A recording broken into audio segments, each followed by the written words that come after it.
Halo, di sini kami akan mempresentasikan jurnal yang berjudul Sistem Business Intelligence untuk mendukung perguruan tinggi yang kompetitif.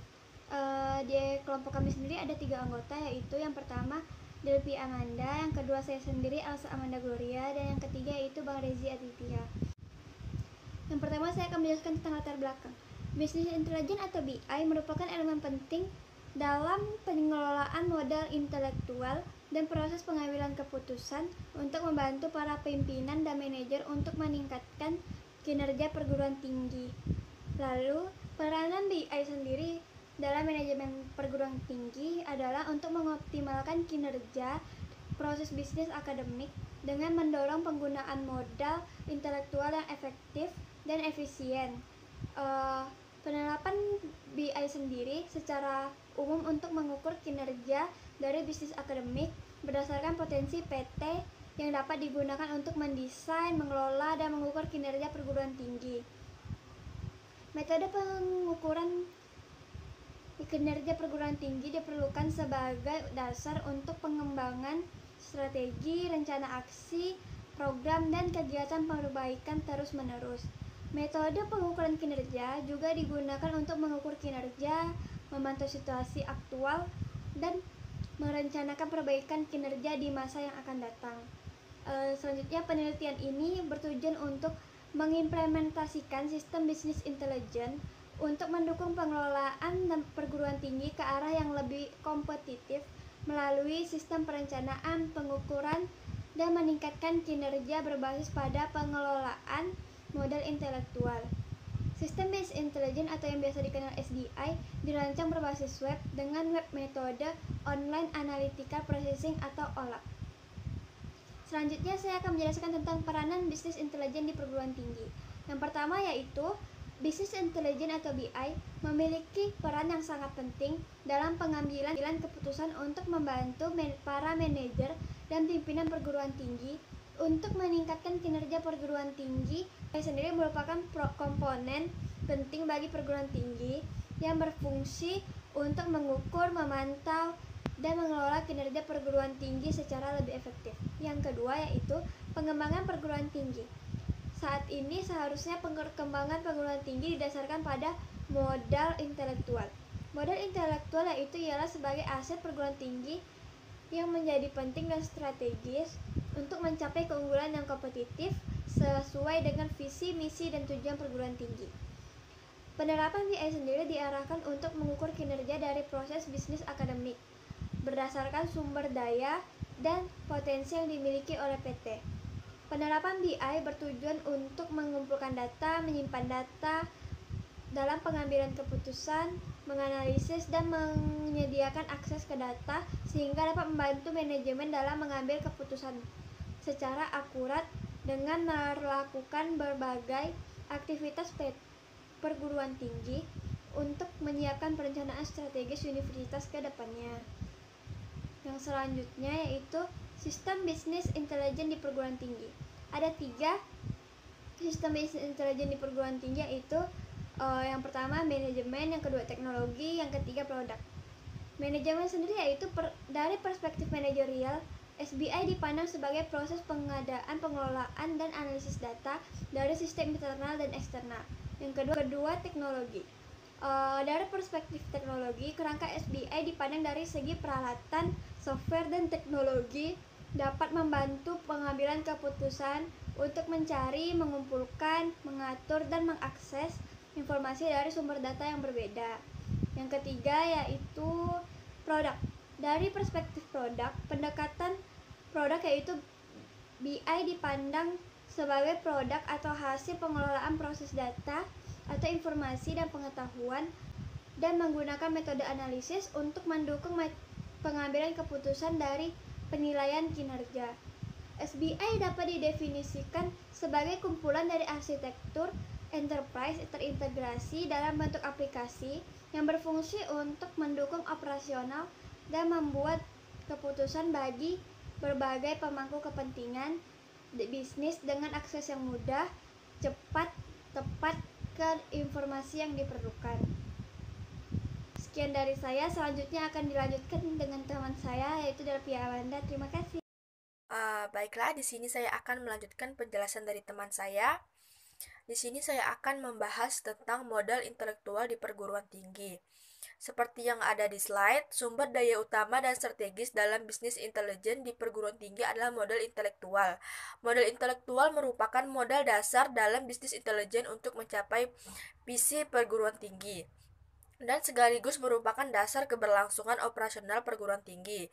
Pengembangan modal intelektual yang berkualitas memainkan peran penting dalam memperkuat standar pendidikan dan penelitian pada suatu perguruan tinggi. Modal intelektual tidak hanya sebagai modal sumber masukan bagi perguruan tinggi, tetapi juga merupakan hasil pengembangan modal intelektual berupa produk pendidikan, penelitian, dan pengabdian kepada masyarakat. Jadi di sini maksudnya adalah di mana perguruan tinggi yang memiliki modal intelektual yang unggul akan berdampak pada kualitas pendidikan dan penelitian yang kompetitif sebagai faktor utama daya tarik bagi mahasiswa dan masyarakat. Modal intelektual ini juga telah dirujuk sebagai kekayaan baru dalam suatu perguruan tinggi yang memiliki kemampuan untuk mentransformasikan pengetahuan dan aset yang tidak berwujud menjadi kekayaan yang menciptakan sumber daya organisasi. Baiklah, untuk selanjutnya yaitu untuk mendeskripsikan bagaimana modal intelektual dapat berkontribusi pada peningkatan kinerja perguruan tinggi yang kompetitif.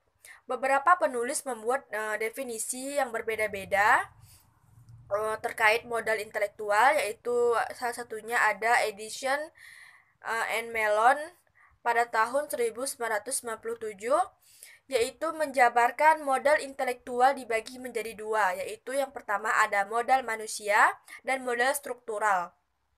Seperti yang terlihat di slide, yaitu modal manusia meliputi karakter perguruan tinggi, yaitu etika perguruan tinggi, filosofi, budaya, dan juga meliputi kreativitas, kompetensi, dan skill. Sedangkan untuk modal struktural dibedakan menjadi dua, yaitu ada modal organisasi dan modal pelanggan. Nah, modal manusia merupakan gabungan antara pengetahuan, knowledge, keterampilan atau skill, inovasi, dan juga kemampuan individu yang dimiliki oleh sumber daya manusia di perguruan tinggi untuk menjalankan tugas pendidikan, penelitian, dan juga pengabdian kepada masyarakat.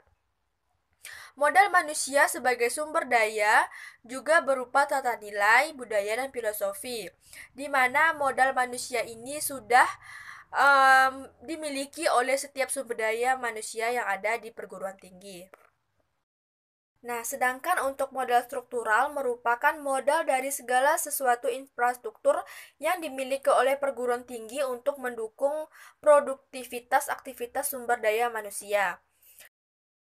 Modal struktural juga melibatkan modal pengembangan dan inovasi, di mana modal struktural ini merupakan prasyarat untuk inovasi kreatif dan daya cipta dan yang relevan dengan kebijakan yang inovatif.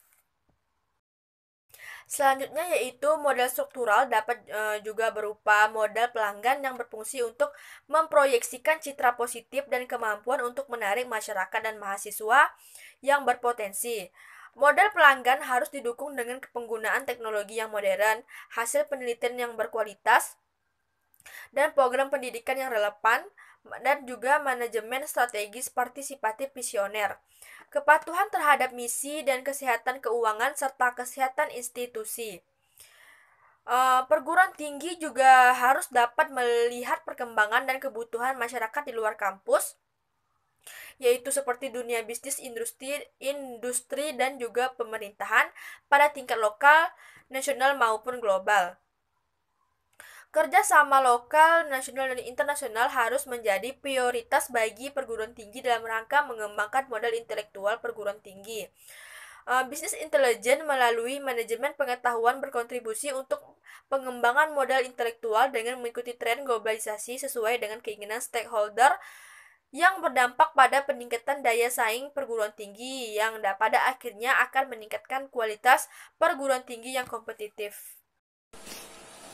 Bismillahirrahmanirrahim. Di sini saya akan melanjutkan presentasi dari rekan saya, di mana di sini saya menjelaskan tentang pengukuran kinerja perguruan tinggi atau PT, di mana di dalam pengukuran kinerja perguruan tinggi PT ini, pengelolaan BI-nya itu adalah mengelola modal intelektual berdasarkan sumber daya yang dimiliki oleh PT. Salah satu aspek pengelolaan BI tersebut adalah menggunakan manajemen kinerja bisnis akademik atau MKBA untuk perencanaan, pengelolaan, dan peningkatan kinerja perguruan tinggi. MKBA tersebut dapat didefinisikan sebagai serangkaian proses yang membantu manajemen PT dalam perencanaan, pengelolaan, pengukuran, analisis, dan peningkatan kinerja bisnis akademik dengan mengoptimalkan kinerja dengan mendorong penggunaan secara efektif dan efisien sumber daya keuangan manusia dan material, termasuk juga pada aspek manajemen seperti perencanaan keuangan, perencanaan operasional, konsolidasi dan pelaporan permodalan bisnis analisis, dan pemantauan indikator kinerja utama terkait dengan strategi PT. MKBA memudahkan bagi pelaku manajemen PT untuk memasuk akses informasi dengan mudah kepada mereka yang memerlukan, sehingga operasional akademik dapat dilakukan secara efektif dan manajemen memiliki kemampuan untuk mengukur dan menganalisa kinerjanya. Salah satu peralatan yang digunakan pada MKBA adalah metrik kinerja akademik berupa alat strategis untuk isian dalam penetapan tujuan, pengukuran kemajuan, penghargaan prestasi, dan menampilkan hasilnya untuk melihat tingkat produktivitas PT. Baik, selanjutnya ke slide berikutnya, yaitu indikator kinerja kunci perguruan tinggi, di mana di sini terdapat 3 indikator. Pertama, indikator kinerja kunci IKKK, 2 dalam aplikasi BI pada PT atau perguruan tinggi, 3 survei dan riset pelanggaran pengguna jasa PT, di mana indikator kinerja kunci IKK merupakan ukuran kinerja menggunakan indikator yang memberikan informasi pencapaian hasil yang sesuai dengan sasaran strategis yang ditetapkan berdasarkan visi, misi, dan tujuan PT. Dalam aplikasi BI pada PT, manajemen harus berfokus pada modal intelektual untuk mengidentifikasi dan mengumpulkan pengetahuan dan skill sumber daya manusia dalam kurung dosen dan tenaga kependidikan untuk meningkatkan daya saing perguruan tinggi, di mana ketiga itu survei dan riset pelanggan pengguna jasa perguruan tinggi menjadi bagian penting dalam pengembangan modal intelektual. Metode analisis statistika dan matematika dalam sistem BI digunakan untuk memandu PT dalam mengembangkan perguruan pengetahuan disesuaikan dengan modal intelektual dan skill staf manajer dan kebutuhan pengguna. Baiklah, langsung kita lanjutkan ke kesimpulan terakhir, di mana kesimpulan dari kelompok kami yaitu pengembangan perguruan tinggi menuju perguruan tinggi yang kompetitif harus dapat mengelola sumber daya modal intelektual. SBI digunakan sebagai elemen penting dan strategis dalam proses pengambilan keputusan untuk membantu para pimpinan dan manajer perguruan tinggi untuk meningkatkan kinerja perguruan tinggi. SBI berbasis pada teknologi informasi dan perangkat lunak digunakan untuk mengukur, mengelola, dan mengembangkan pengetahuan dan keahlian sumber daya perguruan tinggi sebagai modal intelektual. Untuk mencapai kinerja tinggi perlu kombinasi yang tepat dari semua sumber daya dan modal intelektual, sistem dan struktur organisasi untuk mengelola penggunaan penuh sumber daya PT, dan perhatian terhadap peluang dalam mencapai tujuan program bisnis akademik. BI menganalisa semua sumber daya manusia yang potensial dalam bentuk modal intelektual seperti pengetahuan dan skill yang akan diarahkan untuk mencapai keunggulan kompetitif PT. Terima kasih ya, thank you, I love you, no smoking.